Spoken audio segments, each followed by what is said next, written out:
à tous, bonjour Thomas. Bonjour Pauline.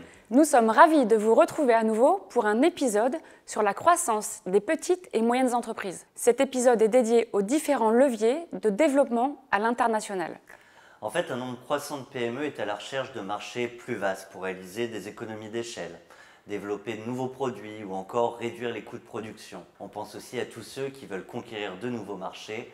Les sujets ne manquent pas. Cette ouverture peut quelquefois mettre en péril l'entreprise car elle s'accompagne souvent de nouvelles menaces et de risques supplémentaires.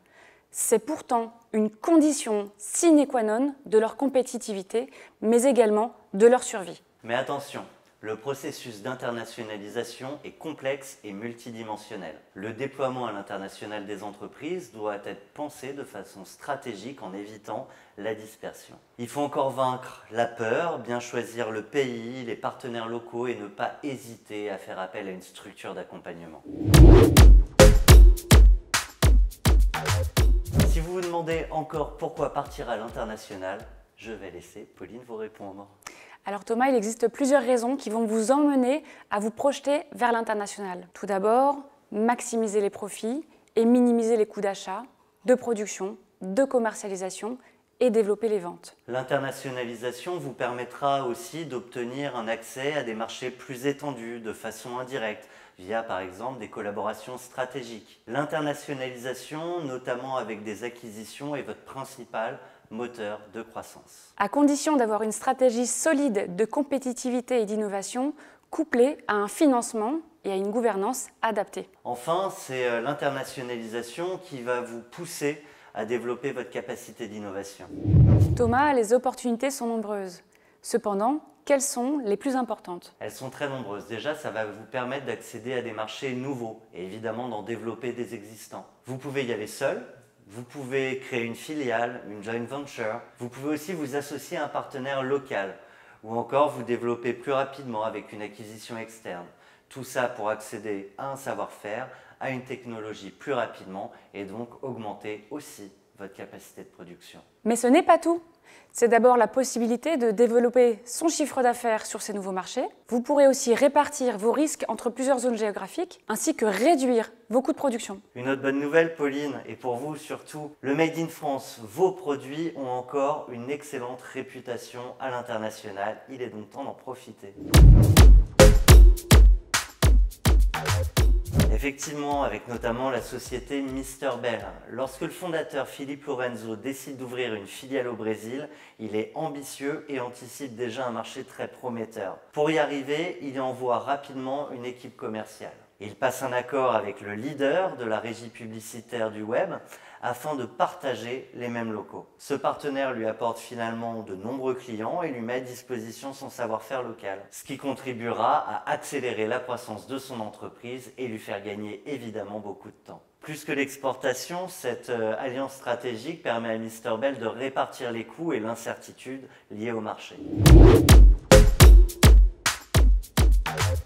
Nous vous recommandons un certain nombre de choses. Tout d'abord, évidemment, une implication très forte de vous, le dirigeant. Une très bonne santé financière. Rencontrer des entrepreneurs de votre secteur, de votre région, de votre réseau qui sont partis à l'international et qui peuvent partager leur expérience avec vous. En effet, le partage d'expérience est irremplaçable. Choisissez les zones géographiques les plus pertinentes en fonction d'un certain nombre de critères, à commencer par la réglementation, Les droits de douane, ou encore de la concurrence. mais aussi des perspectives de marché. N'hésitez pas à multiplier les études de marché, justement. Évidemment, protégez vos brevets, vos marques et vos modèles. Allez sur place, rencontrez les clients potentiels, également vos concurrents locaux et bien sûr les distributeurs. Mais attention, une fois votre décision prise, il faudra emporter l'adhésion de votre propre équipe. Sans une équipe dédiée, formée et compétente, il sera difficile de tenir ces objectifs.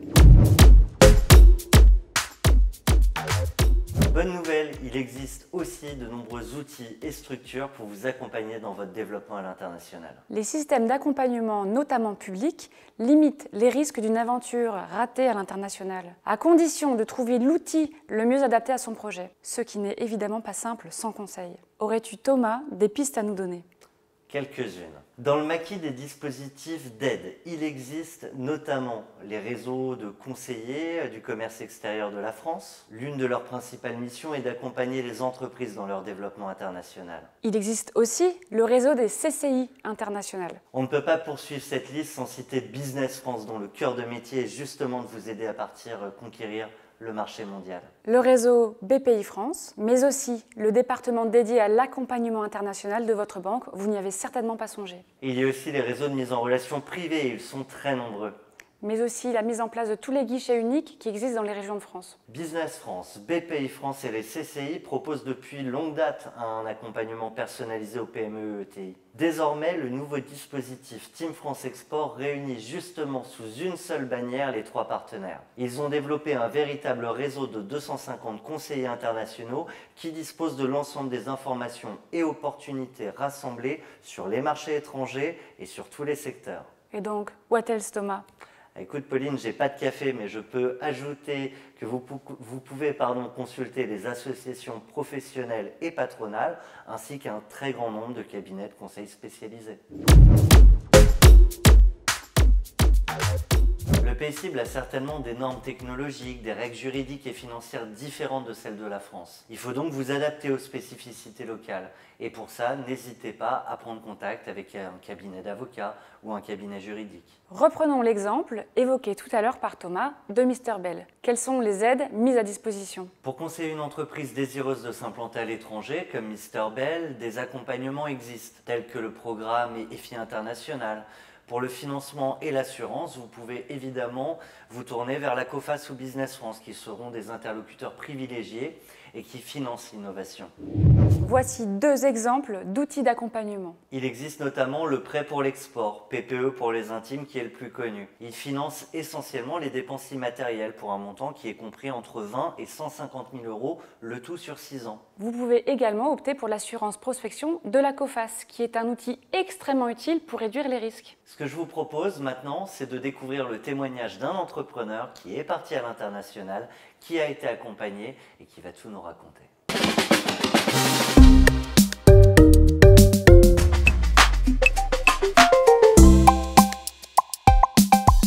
Partir à la conquête du monde, vous en rêvez peut-être, mon invité l'a fait et ce n'est que le début. Kylian Bazin, bonjour. Bonjour Thomas. Kylian, tu es cofondateur de Tucantoco. On est dans ce MOOC pour parler de la croissance à l'international.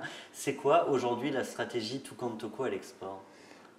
Aujourd'hui, la stratégie, ça a été de commencer dans des pays européens. Donc on est présent à Amsterdam, en Espagne et en Italie.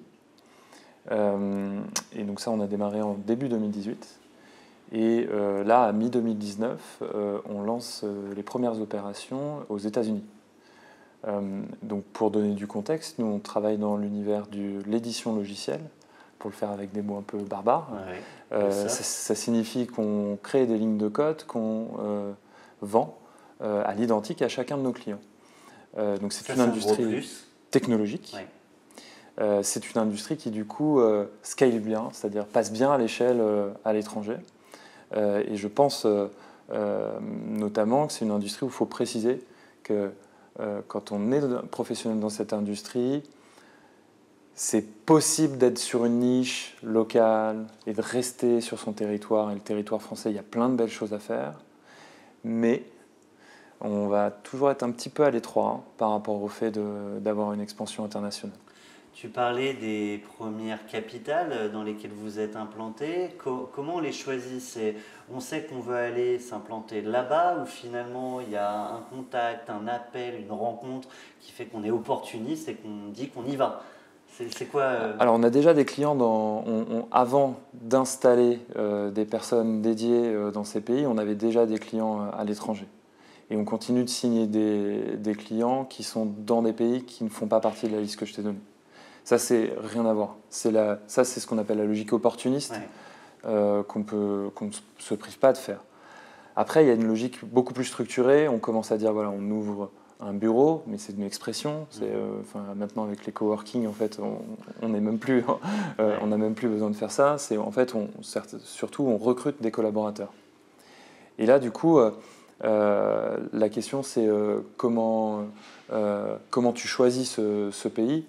En fait, tu as déjà il y a des pairs en fait. Et moi j'appelle ça radio entrepreneur. On parle à des pairs qui sont dans des industries proches et qui vont déjà dire est-ce qu'il y a par exemple, nous on vend des grands groupes, donc c'est des entreprises de plus de 10 000 personnes. Est-ce qu'il y a un tissu de grands groupes et d'entreprises de taille intermédiaire qui sont les interlocuteurs? Est-ce qu'en fait c'est des gens qui achètent du logiciel ou c'est des gens qui ont la culture de tout faire en interne? Il y a déjà une première phase de repérage qui est tout simple, tu discutes. Et après tu vas sur place.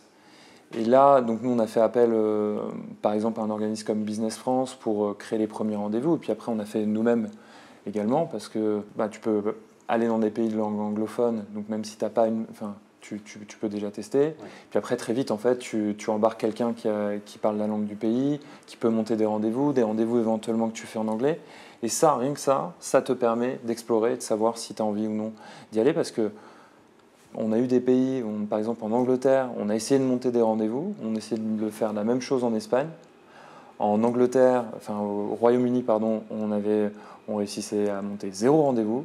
En même temps, en Espagne ou en Italie, on réussissait à en monter une dizaine ou plusieurs dizaines avec la même énergie. On sent en fait que ça va être, si on veut être dans la vraie difficulté, on peut aller directement au Royaume-Uni. Si on veut s'échauffer, et ce qui est notre cas, nous on est encore très humblement, on est en plein milieu, on vient de démarrer il y a 1 an et demi, donc c'est encore nouveau pour nous. Voilà, on a choisi de s'échauffer aussi dans des pays européens. Et finalement, maintenant, de traverser l'Atlantique, sans passer par la case Royaume-Uni, et ça fait beaucoup moins peur. Tu parlais de Business France, c'est des accompagnements qui rassurent aussi un entrepreneur pour partir au grand large ou partir simplement dans des pays limitrophes, ça fait gagner du temps, je crois. Alors je pense surtout qu'il faut le faire très tôt, sans hésiter, considérer que c'est de l'achat d'informations. C'est plus qu'un résultat final, parce qu'en fait, il y a encore plein d'étapes avant de réussir à closer un deal. Ça va être avant tout de l'achat d'informations. Et ça, en fait, des hubs d'écosystèmes comme comme Business France ont forcément ce type d'infos. Ouais. Eh bien, Kylian, ce que je te propose, c'est qu'on se retrouve dans quelques instants. On va poursuivre ce MOOC et puis on va revenir avec toi sur les grands écueils qu'on peut rencontrer à l'international et du coup partager cette expérience pour qu'on évite tous les mêmes erreurs. Merci à toi et à tout de suite. Merci. La première erreur, Pauline, c'est de sous-estimer l'étape de réflexion et d'élaboration de sa stratégie à l'international. La seconde erreur, il ne faut pas sous-estimer l'étape de recherche sur le marché cible. Certains ont aussi parfois tendance à sous-estimer les différences culturelles et du coup à la capacité de s'adapter. C'est typiquement l'erreur commise par Walmart en voulant s'implanter en Corée du Sud. L'entreprise y a ouvert 16 magasins en 1988, puis les a définitivement cédés en 2006, abandonnant son activité sud-coréenne. En fait, Walmart n'est pas parvenu à identifier les différentes habitudes d'achat des Sud-Coréens. D'un côté, le marché américain avec ses habitudes et de l'autre côté, ce nouveau marché avec des habitudes différentes. L'enseigne n'a pas, par exemple, adapté la hauteur de ses étagères à la taille des Sud-Coréens. Elle proposait aussi du poisson sous vide dans ses rayons, alors que les Sud-Coréens sont plutôt habitués au poisson frais présenté dans des aquariums. Une quatrième erreur, attaquer un marché seul sans s'associer à des acteurs locaux. Prenons l'exemple de Carrefour en Russie. Fin 2009, seulement 4 mois après avoir ouvert ses 2 premiers magasins, Carrefour a annoncé son retrait du pays. En fait, l'enseigne de grande distribution a déclaré ne pas avoir réussi à acquérir une chaîne locale. C'était, selon le groupe, la seule option pour se hisser au rang de leader de la grande distribution du pays. Une 5e erreur serait d'attendre un retour sur investissement trop rapide. On va prendre l'exemple de Starbucks en Australie. En fait, Starbucks a ouvert son premier café en Australie en l'an 2000, puis s'y est développé jusqu'à posséder 84 magasins. 8 ans plus tard, la multinationale du café a dû fermer près de 60 points de vente, accumulant des pertes records de plus de 140 millions de dollars. L'une des raisons principales de cet échec est une analyse incomplète de la concurrence. McDonald's, avec McCafé, mais aussi Gloria Jeans, étaient déjà bien implantés sur le marché lors de l'arrivée de Starbucks. Et l'enseigne proposait des prix trop élevés par rapport aux autres marques. Les concurrents étaient également mieux adaptés aux préférences des consommateurs en matière de café. Je te propose, Pauline, et je vous propose à vous également de retrouver notre entrepreneur Kylian Bazin pour découvrir les réussites et les échecs à l'international qu'il a pu vivre. On retrouve Kylian Bazin, Toucan Toko, merci d'être toujours avec nous. Alors là on arrive dans le moment où on ne parle pas de toutes les réussites, mais on parle des échecs, on en vit tous en tant qu'entrepreneur. La question c'est à l'international, toi tu en as vécu, j'imagine que tu connais aussi beaucoup d'entrepreneurs qui en ont vécu. Quels écueils sont à éviter selon toi quand on part à l'international? Alors, le premier écueil, je pense, c'est de faire comme tout le monde. C'est-à-dire de se dire, Londres, c'est très près de Paris, donc on commence par Londres, on met 1 million sur Londres, et puis on espère très fort que ça va fonctionner. Je pense que ça, c'est un écueil. Pour le coup, nous, on ne l'a pas fait. C'est-à-dire qu'au bout de quelques semaines, on s'est retiré. On s'est dit, c'est pas un territoire qui est bon pour nous. Mais je pense que l'action qu'il y a à prendre en face, c'est plutôt et c'est là l'équipe difficile à trouver, sans disperser ses forces, de quand même ne pas tout miser à un endroit. Et notamment, je cite Londres parce que c'est un peu le plus facile, c'est de se dire, c'est facile, tout le monde parle anglais, toute mon équipe parle anglais, je peux envoyer tout le monde à Londres, etc.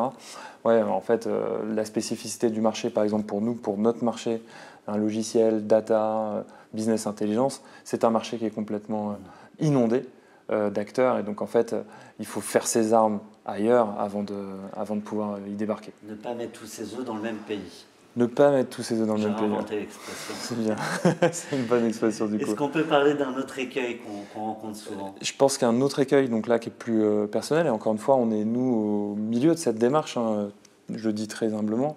Donc nous, on propose un produit à des marketeurs, des financiers, des commerciaux, des gens qui sont dans les ressources humaines, des COMEX, des directions des systèmes d'information.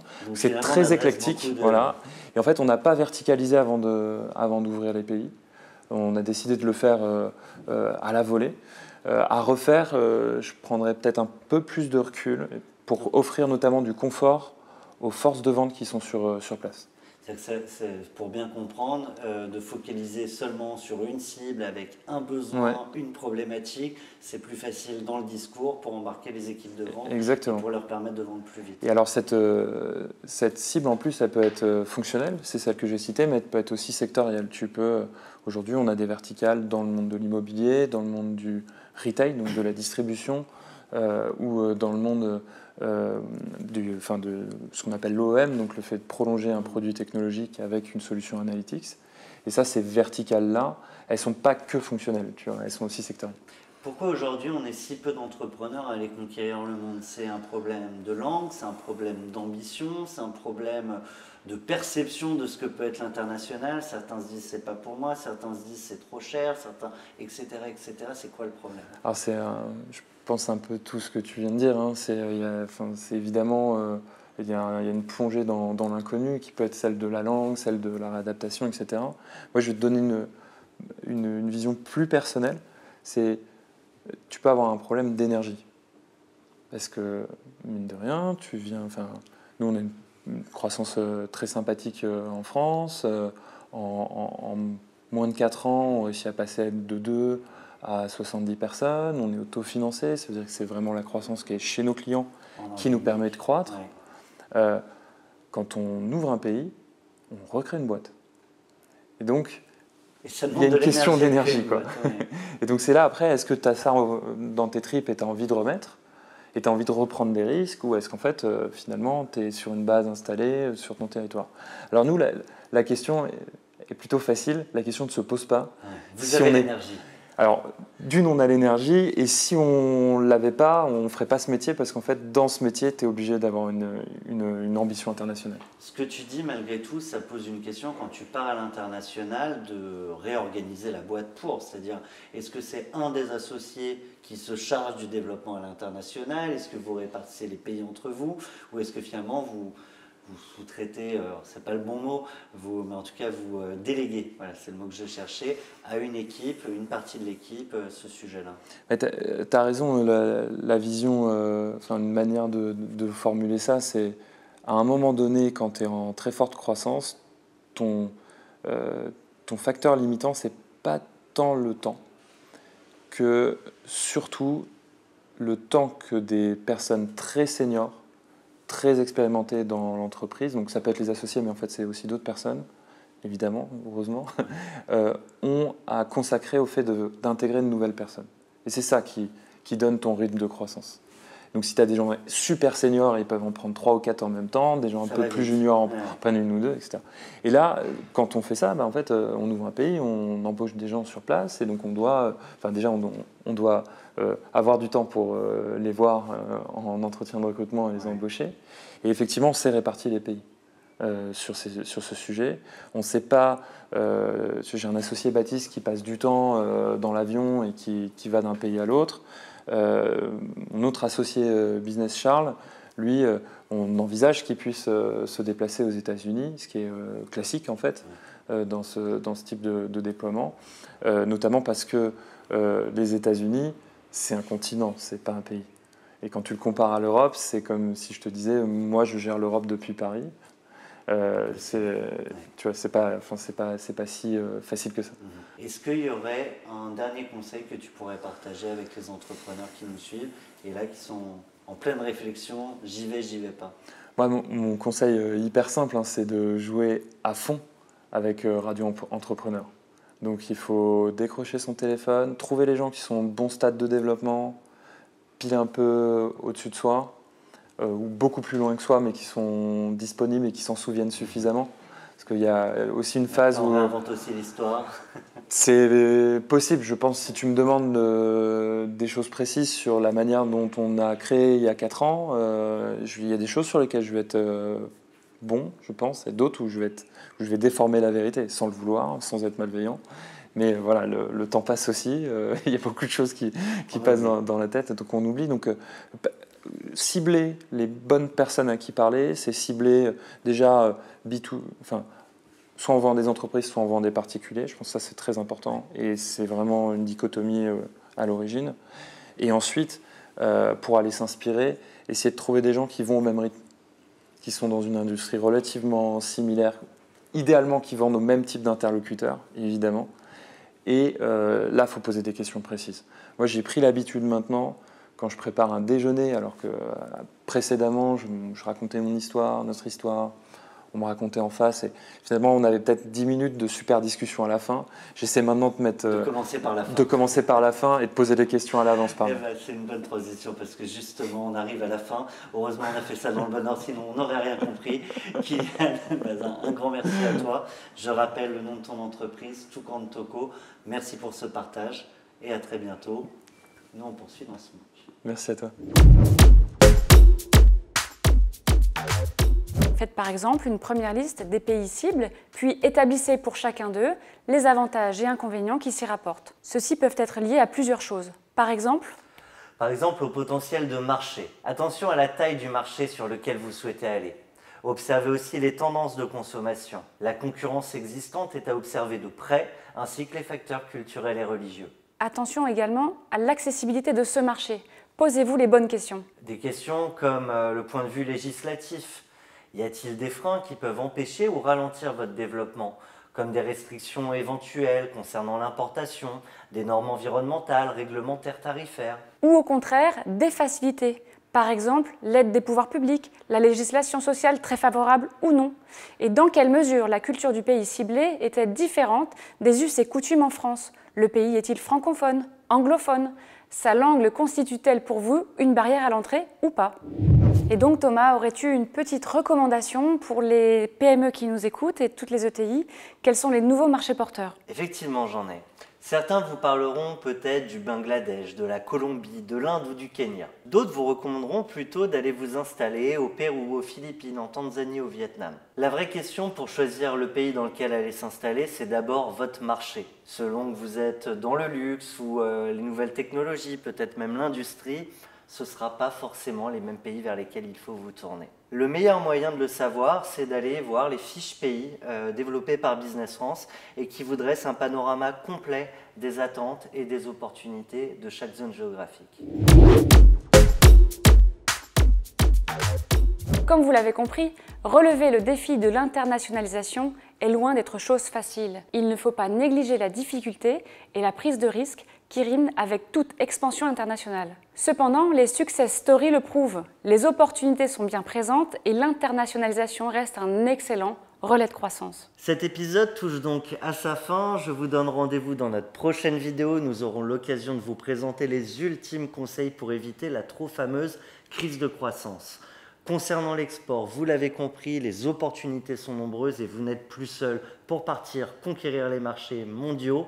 Aujourd'hui, la Team France est là pour vous.